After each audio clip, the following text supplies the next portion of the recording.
Hello दोस्तों, आज जो मैं आपको कहानी सुनाने वाली हूँ ये कहानी है जादुई लाल साड़ी की। तो चलिए दोस्तों देखते हैं आज की कहानी।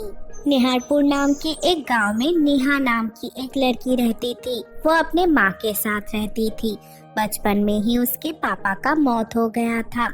उसके पापा का साड़ी का कारोबार था। उसके पापा के मौत के बाद उनका कारोबार बंद हो गया। लेकिन कुछ दिनों बाद घर चलाने के लिए उसके माँ वो साड़ी ले जाके शहर में बेचने लगी। उसके माँ अपने हाथों से साड़ी बनाती थी और एक नाव लेके नदी के रास्ते शहर जाके वो बेच के आती थी और ऐसे ही उनका गुजारा होता था। ऐसे ही एक दिन नेहा नींद से उठ के देखी उसके माँ की तबीयत खराब है और वो तब भी बिस्तर पे लेटी हुई थी। क्या हुआ माँ आपको? आपकी तबीयत ठीक तो है ना? बेटे, कल वापस आते वक्त मैं गिर गई थी। तब से मेरे पैर में बहुत दर्द है, इसलिए मैं उठ नहीं पा रही हूँ। माँ, आप आराम कीजिए, देखना आपका पैर अपने आप ठीक हो जाएगा। लेकिन बेटी, आज शहर में कुछ साड़ी पहुँचा के आने हैं, उनसे मैंने पैसे ले रखा है, नहीं तो हमारा बहुत नुकसान हो जाएगा बेटा। अपनी माँ की बात सुन के नेहा कुछ देर तक सोचती रही। फिर वो अपने माँ से कही, माँ, आप फिक्र मत कीजिए, मैं जाके शहर में साड़ी दे के आती हूँ, आप घर में ही आराम कीजिए। बेटी, बाहर मौसम बहुत खराब है, सावधानी से नाव चलाना और जल्दी घर वापस आ जाना। ठीक है माँ, मैं अभी साड़ी दे के आती हूँ। ये कह के नेहा घर से वो साड़ी लेके शहर जाने के लिए घर से निकल गई। नदी के पास जाके उसने नाव में वो साड़ी रख लिया और जैसे ही नाव में बैठ के कुछ दूर गई, तेज तूफान के वजह से उसका नाव पलट गया। नेहा कैसे न कैसे अपनी जान बचा के तैरते हुए नदी के किनारे आ गई, लेकिन उसके साड़ी नदी में गिर गया। वो किनारे में आके बैठ के रोने लगी। अब मैं क्या करूँगी? माँ ने जितने साड़ी दिया था शहर पहुँचाने के लिए सारे पानी में गिर गए। अगर माँ को पता चल गया, वो सोचेंगी मैं किसी काम के नहीं हूँ। मैंने कितने बड़ा नुकसान कर दिया। ये कहते हुए वो जोर जोर से रोने लगी। वो जहाँ बैठी हुई थी उसके सामने ही एक कुआं था। वो जब रो रही थी तब उसने देखा उस कुएं से एक बड़ी बाहर आई और नेहा के सामने आके खड़ी हो गई। आप कौन है? आप यहाँ कहाँ से आए? तुम मुझसे डरो मत, मैं कृतिका पड़ी हूँ। मैंने तुम्हें रोते हुए सुना, इसीलिए तुम्हारे पास आई। तुम मुझे गलत मत समझो। लेकिन आप इस कुएं के अंदर क्या कर रहे थे? बहुत दिनों से ही मैं इस कुएं में रहती हूँ। ये कुआं ही पृथ्वी लोक से परे लोक जाने का रास्ता है और मैं इस रास्ते का पहरेदार हूँ। क्या आप मुझे नदी से वो साड़ी वापस लाने में मदद कर सकती है? मेरे गलती के वजह से मैंने कितना बड़ा नुकसान कर दिया।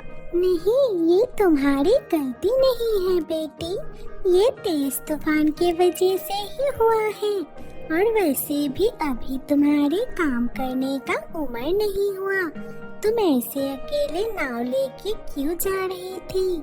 तब नेहा ने परी को सब कुछ बताया। ये सुन के परी उससे कही, तुम्हें और तुम्हारी माँ को पैसों की बहुत जरूरत है, लेकिन ये तुम्हारी पढ़ाई करने की उम्र है, इसीलिए मैं तुम्हें ऐसा कुछ देना चाहती हूँ जिससे तुम्हें वो सब कुछ मिले जो तुम्हें चाहिए और तुम दिल लगा के पढ़ाई कर सको। ये कह के वो परी उस कुएं के पास गई और उस कुएं के अंदर से एक लाल रंग का साड़ी निकल आया।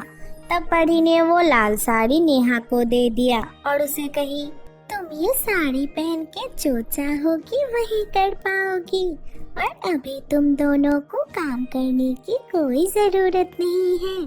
तुम बस मन लगा के अपना पढ़ाई करो और इस साड़ी से मिले हुए चीजों से अगर तुमने लालच किया और ठीक से पढ़ाई नहीं किया तो इस साड़ी का जादुई ताकत खत्म हो जाएगी।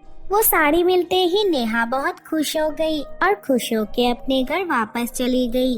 घर जाके जैसे ही उसने परी का दिया हुआ वो साड़ी पहना, उसके चारों तरफ से रोशनी निकलने लगे और वो चमकने लगी। ये देख के उसकी माँ भी हैरान हो गई।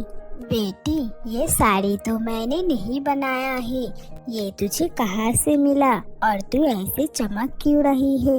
तब नेहा अपने माँ को उस परी के बारे में सब कुछ बताती है।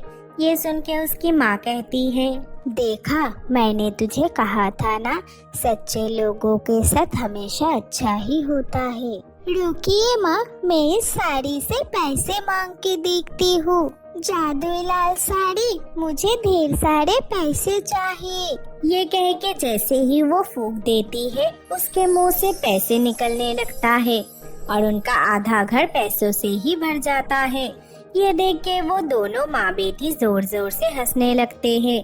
उनके इतने जोर जोर से हंसने की आवाज सुन के उनके पड़ोसी उर्मिला देवी सोचती है, ये दोनों माँ बेटी तो पूरा दिन दुखी रहती है। आज कौन सा लॉटरी लग गया, जाके देख के आती हूँ। ये सोच के जब वो नेहा के घर में जाती है, वो नेहा को साड़ी पहने हुए देख लेती है और वो नेहा और उसकी माँ के आपस के बात छुप छुप के सुन लेती है और उसे उस कुएं के बारे में पता चल जाता है। अभी मैं भी उस कुएं में जाके उस परी के पास से साड़ी लेके आती हूँ। ये सोच के वो रोते हुए कुएं के पास जाती है और कहती है, हे भगवान, मुझे बचाओ, मुझे भी एक साड़ी दो। मैं एक अनाथ लड़की हूँ, इस दुनिया में मेरा कोई नहीं है। उर्मिला की रोने की आवाज सुन के परी बाहर आई और उसे एक नील साड़ी दिया। घर आके वो नील साड़ी पहन के जैसे ही उर्मिला ने पैसे मांग के फूंक दिया, उसके फूंक से आग निकलने लगे और उसका पूरा घर जल गया। उर्मिला को उसकी लालच की सजा मिल गई और उधर नेहा अपने माँ के साथ खुशी खुशी रहने लगी।